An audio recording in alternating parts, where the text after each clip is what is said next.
औज़ुबिल्लाहि मिनश्शैतानिर्रजीम बिस्मिल्लाहिर्रहमानिर्रहीम अल्लाहुम्मा अफ्तह अलैना हिकमतका वंशुर अलैना रहमतका या ज़ल जलाली वल इकराम। अस्सलाम वालेकुम स्टूडेंट्स, इस वीडियो में हम फर्स्ट चैप्टर के 10th क्लास की केमिस्ट्री के फर्स्ट चैप्टर जो है केमिकल इक्विलिब्रियम उसके लॉन्ग क्वेश्चन करेंगे। पार्ट सी एक्सरसाइज का लॉन्ग क्वेश्चन। फर्स्ट क्वेश्चन है SO3 decomposes to form SO2 and O2. For this reaction write, इसके 3 पार्ट्स हैं।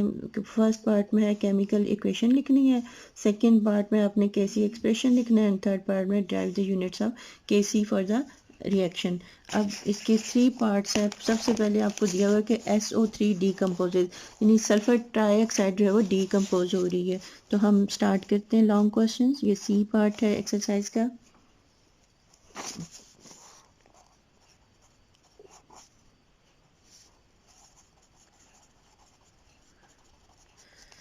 आपको दिया हुआ है क्वेश्चन नंबर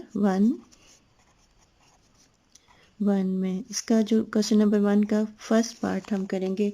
हमने इसकी क्या लिखनी है, बैलेंस्ड केमिकल इक्वेशन। अब क्या है कि सल्फर ट्राईऑक्साइड फार्मूलाज आपको दिए हुए हैं तो इक्वेशन लिखनी तो मुश्किल काम नहीं है कि SO3 डीकम्पोजेज का मतलब है कि इसके रिएक्टेंट क्या है, SO3 यानी सल्फर ट्राईऑक्साइड जो है गैस ये डीकम्पोज होती है यानी एक ही रिएक्टेंट है। तो आप फिर ये रिवर्सिबल रिएक्शन का साइन डालेंगे। उसके बाद किस में डीकम्पोज होती है, सल्फर डाइऑक्साइड एंड ऑक्सीजन में, दोनों के फार्मूलाज लिखे हुए हैं। तो sulphur dioxide SO2 plus O2। अब हमने इसको बैलेंस करना है कि यहाँ पर O के देखें 3 हैं एटम्स और यहाँ पर 2 ये और 2 ये, यानी दोनों तरफ हमारे बैलेंस करने का मतलब है दोनों तरफ इक्वल होने चाहिए। यहाँ पे O इसके जो है वो S और S का तो सेम ही है, एक यहाँ है, लेकिन O को हमने बैलेंस करना है। O के यहाँ पर 3 है, यहाँ पे 2 ये और 2 ये 4 हैं, तो यहाँ पे 3 है, यहाँ पे 4 है। तो अब अगर यहाँ पर हम 2 लगा के देखते हैं तो अब S के 2 हो गए, तो फिर S को करने के लिए बैलेंस इधर भी 2 लगा दें। तो अब S के बैलेंस हो गया। अब ऑक्सीजन के देखें बैलेंस हुए कि नहीं। ऑक्सीजन के 3 2 जार 6 इधर है और ये 2 2 जार 4 और 2 6। अब इक्वेशन जो है वो बैलेंस होगी हमारी। अब इसके सेकंड पार्ट की तरफ आते हैं कि सेकंड पार्ट इसका क्या है कि आपने केसी का एक्सप्रेशन लिखना है। अब केसी किसके इक्वल होता है, आपको पहले पिछली वीडियोस में भी किया, पूरे चैप्टर में भी हम ये करते रहे हैं।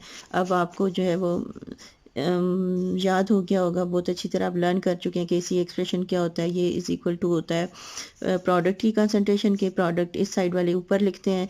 तो यहाँ पर क्या आ गया, पहला प्रोडक्ट क्या है SO2। तो अब SO2 इसके ऊपर आपने स्क्वायर ब्रैकेट लगा देने हैं और इसका कोएफिशिएंट इसके ऊपर लिख देना है। फिर दूसरा प्रोडक्ट लिखना है O2, इसका कोएफिशिएंट इसके ऊपर। अब इसका कोएफिशिएंट कोई भी नहीं है, 1 है, तो हम वो नहीं लिखते होते। अब नीचे आके इसके रिएक्टेंट्स आ जाएंगे। तो रिएक्टेंट में क्या है, SO3। अब स्क्वायर ब्रैकेट लगा के इसका कोएफिशिएंट इसके ऊपर लिख दिया। तो ये केसी का एक्सप्रेशन हो गया। अब इसका थर्ड पार्ट है डिराइव द यूनिट्स। अब क्वेश्चन नंबर 1 का थर्ड पार्ट हम करेंगे, इसके लिए यूनिट ड्राइव करेंगे। तो देखें यूनिट ड्राइव करने सबके यूनिट लिख लें। इसका यूनिट क्या है, यहाँ पर मोल,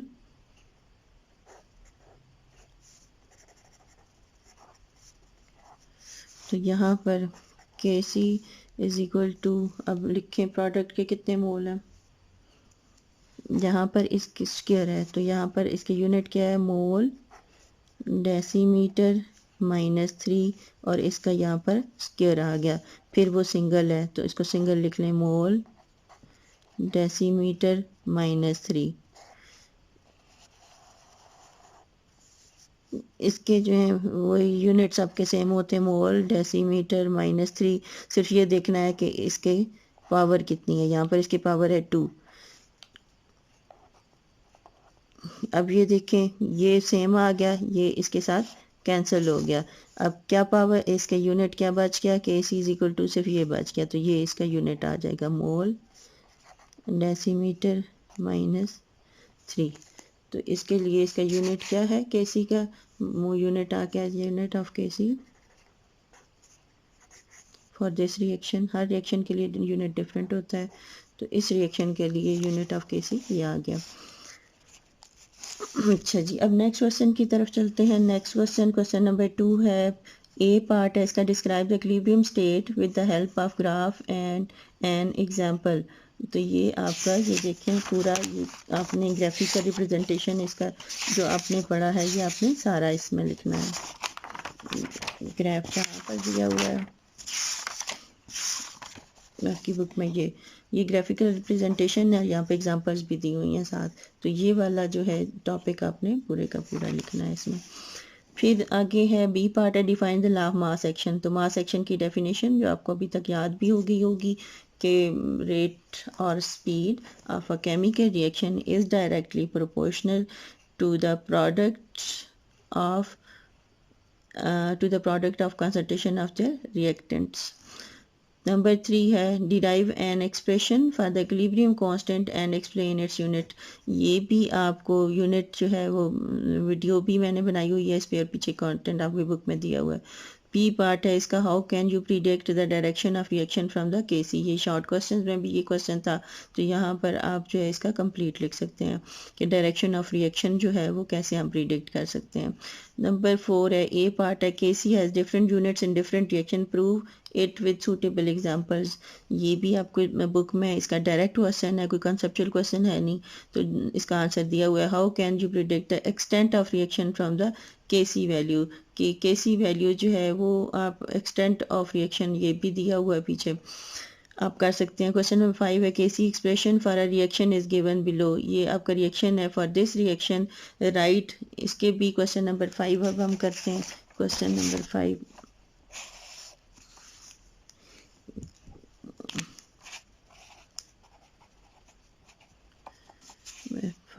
जो है इसका ए पार्ट क्या है? ए पार्ट है रिएक्टेंट्स एंड प्रोडक्ट्स लिखने हैं आपने। तो क्वेश्चन नंबर 5 में इसके रिएक्टेंट्स क्या हैं आपको दिए हुए। रिएक्टेंट्स इसके कौन कौन से, रिएक्टेंट्स कहाँ पर होते हैं? डिनोमिनेटर में। ये देखें, जो ऊपर होता है नोमिनेटर में प्रोडक्ट होती हैं और डिनोमिनेटर में रिएक्टेंट्स होते हैं। तो आपको केसी एक्सप्रेशन दिया हुआ है, इसी से ही आप रिएक्टेंट लिख देंगे। तो जो नीचे हैं वो रिएक्टेंट्स होते हैं। तो 2 रिएक्टेंट्स हैं, कौन कौन से? एक है HCl और दूसरा कौन सा है? O2। आगे है derive the unit of KC. केसी के यूनिट आपने डिराइव करने हैं। रिएक्टेंट्स एंड प्रोडक्ट्स, तो प्रोडक्ट क्या है इसकी, यहाँ पे आगे प्रोडक्ट्स भी लिख लें।